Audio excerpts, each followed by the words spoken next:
بسم اللہ الرحمن الرحیم بسم اللہ الرحمن الرحیم الحمدللہ رب العالمین والصلاة والسلام علی اشرف الانبیاء والمرسلین اما بعد۔ آج کا ہمارا سبق جو ہے وہ ہے سورۃ البروج کی آیت نمبر 4 سے لے کر آیت نمبر 10 تک انشاءاللہ العزیز۔ کل آپ واقعہ سن چکے ہیں سارا اصحاب الاخدود کے حوالے سے کہ قتل اصحاب الاخدود، مارے گئے خندق والے، ہلاک ہو گئے خندق والے، وہ کون تھے؟ اس کے حوالے سے پورا واقعہ صحیح مسلم کے حوالے سے میں آپ کو بیان کر چکا ہوں۔ وہ جادوگر والا واقعہ کہ ایک بادشاہ کا ایک جادوگر تھا، وہ بوڑھا ہو گیا، اس نے ایک بچے کا مطالبہ کیا کہ ایک بچہ دو جس کو میں جادو سکھلا دوں۔ بادشاہ نے بچہ دیا، پھر وہ سیکھنے لگا، ایک راہب کے پاس بھی بیٹھتا، جادوگر کے پاس بھی جاتا۔ یہ تفصیلی واقعہ کل کے درس میں ہم بیان کر چکے ہیں۔ تو جنہوں نے مسلمانوں کو پکڑ کر بادشاہ اور بادشاہ کے حواری، جنہوں نے مسلمانوں کو پکڑ کر خندقیں کھود کر جس میں آگ جلا کر اس میں پھینک دیا تھا، ان آگ میں جلانے والوں کے بارے میں اللہ تعالیٰ فرماتے ہیں قتل اصحاب الاخدود، خندقوں والے یا خندق والے ہلاک کر دیے گئے، مار دیے گئے، قتل کر دیے گئے، یعنی وہ ہلاک ہو گئے کیونکہ انہوں نے مسلمانوں کو آگ کے اندر جلا دیا۔ اب وہ مارے گئے، ہلاک ہو گئے۔ الناری ذات الوقود، اب اس کی وضاحت ہو رہی ہے کہ وہ چیز کیا تھی؟ الناری، وہ آگ تھی، سراسر آگ۔ ذات الوقود، ذات کا معنی والے، جس طرح پہلے ہم نے پڑھا ہوا ہے، اور وقود کا معنی ایندھن، لکڑیاں نہیں ہوتی جس کو آگ لگائی جاتی ہے، اس کو بولا جاتا ہے کہ ذات الوقود۔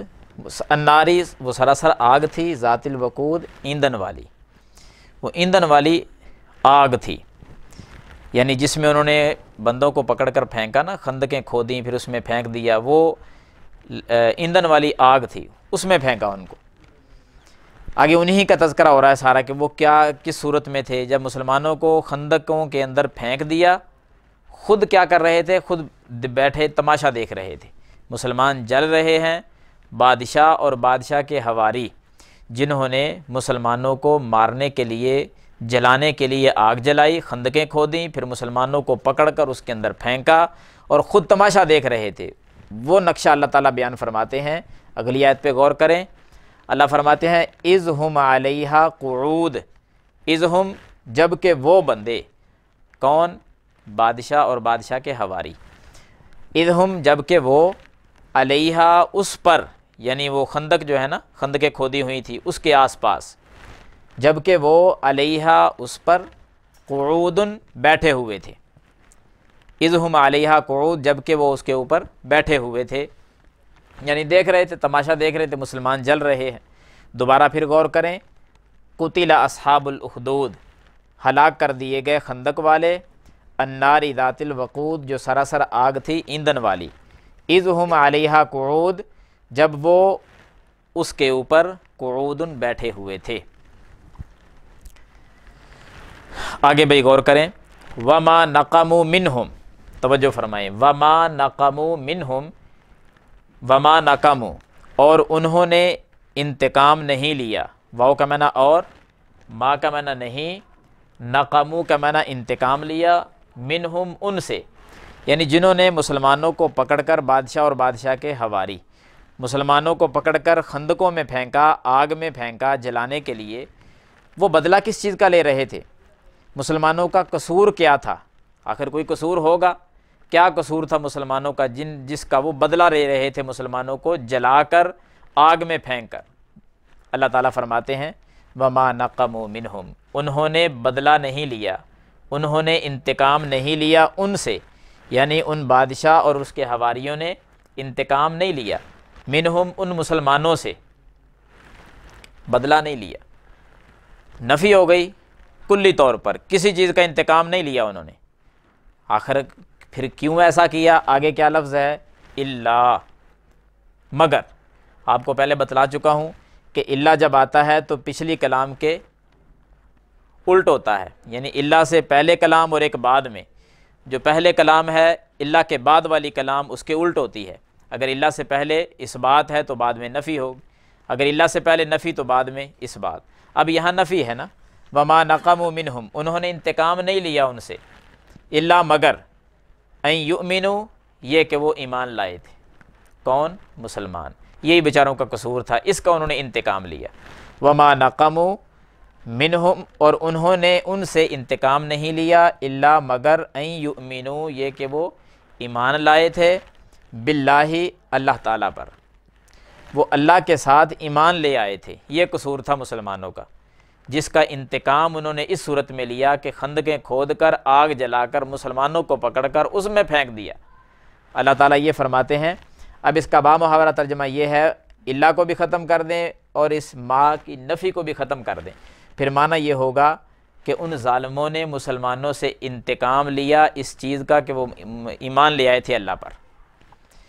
وہ کل والا واقعہ ذہن میں رکھیں نا، کہ جب کھجور کے تنے پر چڑھا کر اس بچے کو تیر مارا تھا بادشاہ نے، اور تیر مارتے ہوئے اس نے کہا تھا بسم اللہ ربی حاضل غلام، میں تیر چلاتا ہوں اس بچے کے رب کے نام کے ساتھ۔ تیر مارا، بچہ شہید ہو گیا، اور لوگ سارے کلمہ پڑھ کے مسلمان ہو گئے، اللہ پر ایمان لے آئے۔ اس ایمان لانے کی وجہ سے ہی انہوں نے خندقیں کھودیں، آگ جلائی، مسلمانوں کو پکڑ کر اس میں پھینک دیا۔ یہ قصور تھا مسلمانوں کا، اس کا تذکرہ اللہ تعالیٰ اس آیت میں کرتے ہیں کہ ان ظالموں نے مسلمانوں سے جو انتقام لیا نا، وہ کسی اور چیز کا نہیں تھا، وہ صرف اور صرف یہ تھا کہ ان یؤمنوا باللہ، وہ اللہ پر ایمان لے آئے تھے، اللہ تعالیٰ کے ساتھ ایمان لے آئے تھے۔ کون اللہ؟ العزیز الحمید، یہ اللہ کی دو صفتیں ذکر کر دیں، العزیز جو غالب ہے، الحمید جو تعریف کیا گیا ہے۔ تو اکٹھا معنی ہوگا یہ کہ وہ ایمان لے آئے تھے غالب تعریف کیے گئے اللہ کے ساتھ، عزیز اور حمید جو ہے نا اس اللہ پر وہ ایمان لے آئے تھے، یہ ان کا قصور تھا۔ امید ہے انشاءاللہ سمجھ آ گئی ہوگی۔ آیت نمبر 8 پہ غور کریں، الذی لہ ملک السماوات والارض، وہی ذات جس کے لیے، الذی کا معنی وہی ذات، لہو کا معنی جس کے لیے، ملک السماوات والارض بادشاہی ہے آسمانوں کی، والارض اور زمین کی، زمین و آسمان کی بادشاہی اسی کے لیے ہے۔ واللہ، اور اللہ تعالیٰ، علی کل شیء قدیر، علی کل شیء ہر چیز پر، علی کا معنی پر، کلی کا معنی ہر ایک، شیء کا معنی چیز، ہر چیز پر اللہ تعالیٰ شہید گواہ ہے، شہید کا معنی گواہ، ہر چیز پر اللہ تعالیٰ گواہ ہے۔ آیت نمبر 10 پہ غور کریں، ان الذین فتنوا المؤمنین، ان الذین معنی آپ خود کریں گے، بالکل آسان ہے، انا بے شک، الذین وہ لوگ، فتنوا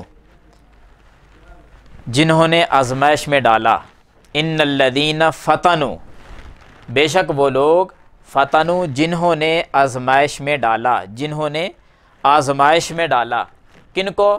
المؤمنین والمؤمنات، المؤمنین والمؤمنات، جنہوں نے آزمائش میں ڈالا المؤمنین مومن مردوں کو، والمؤمناتی اور مومن عورتوں کو، جن لوگوں نے مومن مردوں کو، مومن عورتوں کو آزمائش میں ڈال دیا۔ اب یہ کن لوگوں کا تذکرہ ہو رہا ہے؟ جنہوں نے خندق میں پھینکا نا مسلمانوں کو اٹھا کر، مردوں کو بھی عورتوں کو بھی، ان لوگوں کی بات ہے کہ جنہوں نے، وہ لوگ، ان الذین سے وہ لوگ مراد ہیں جو بادشاہ اور بادشاہ کے حواری ہیں، ان الذین بے شک وہ لوگ جنہوں نے آزمائش میں ڈالا، کیونکہ مسلمانوں کو آزمائش میں ڈال دیا، مومن مردوں کو، مومن عورتوں کو، ثم لم یتوبوا پھر انہوں نے توبہ نہیں کی، نہ بادشاہ نے توبہ کی، نہ بادشاہ کے حواریوں نے توبہ کی، ثم لم یتوبوا پھر انہوں نے توبہ نہیں کی، اللہ فرماتے ہیں فلہم عذاب جہنم، بالکل واضح ہے بات، فلہم ان کے لیے، عذاب جہنم جہنم کا عذاب ہے، ان کے لیے جہنم کا عذاب ہے، ولہم اور ان کے لیے عذاب الحریق جلانے کا عذاب ہے، جہنم کا عذاب بھی ہے، پھر جلانے کا عذاب بھی ہے، کیونکہ انہوں نے مسلمانوں کو ایک تو قتل کیا، دوسرے نمبر پر آگ میں جلا کر قتل کیا، تو ان کے لیے بھی پھر ڈبل سزائیں ہیں۔ اللہ تعالیٰ فرماتے ہیں فلا، انہوں نے توبہ بھی نہیں کی تو پھر فلہم عذاب جہنم ولہم عذاب الحریق، جہنم کا عذاب بھی ہے اور جلانے کا عذاب بھی ہے، دوہرا عذاب اللہ تعالیٰ ان کو بھی دے گا۔ تو یہ کل والا واقعہ سارا ذہن میں رکھیں، پھر ان آیات کو پڑھیں۔ میں دوبارہ ترجمہ پڑھ دیتا ہوں ایک دفعہ، پھر سارے بھائی غور کر لیں۔ قتل اصحاب الاخدود، مارے گئے خندقوں والے، خندق والے مارے گئے، الناری جو سراسر آگ ہے، ذات الوقود بہت زیادہ ایندھن والی یا ایندھن والی آگ ہے، اذ ہم علیہا قعود جب کہ وہ اس پر بیٹھے ہوئے تھے، یعنی خندقوں کے آس پاس بیٹھ کر تماشا دیکھ رہے تھے جب مسلمان جل رہے تھے۔ وما نقموا، اور انہوں نے انتقام نہیں لیا، منہم ان مسلمانوں سے، الا مگر ان یؤمنوا یہ کہ وہ ایمان لے آئے تھے، باللہ العزیز الحمید اللہ تعالیٰ کے ساتھ جو غالب ہے، الحمید تعریف کیا گیا ہے۔ الذی لہ ملک السماوات والارض، الذی وہی ذات ہے، لہو جس کے لیے ملک السماواتی زمین و آسمان کی بادشاہی ہے، واللہ اور اللہ تعالیٰ علی کل شیء شہید ہر چیز پر گواہ ہے۔ ان الذین فتنوا المؤمنین، بے شک وہ لوگ جو آزمائش میں ڈالے، بے شک وہ لوگ فتنوا جنہوں نے آزمائش میں ڈال دیا، جنہوں نے آزمائش میں ڈالا، کن کو؟ المؤمنین مومن مردوں کو، والمؤمناتی اور مومن عورتوں کو، ثم لم یتوبوا پھر انہوں نے توبہ نہیں کی، فلہم عذاب جہنم پس ان کے لیے جہنم کا عذاب ہے، ولہم عذاب الحریق اور ان کے لیے جلانے کا عذاب ہے۔ اسی پر اکتفا کرتے ہیں انشاءاللہ العزیز، امید ہے کل آپ اس کو یاد کر کے آئیں گے۔ وآخر دعوانا الحمدللہ رب العالمین۔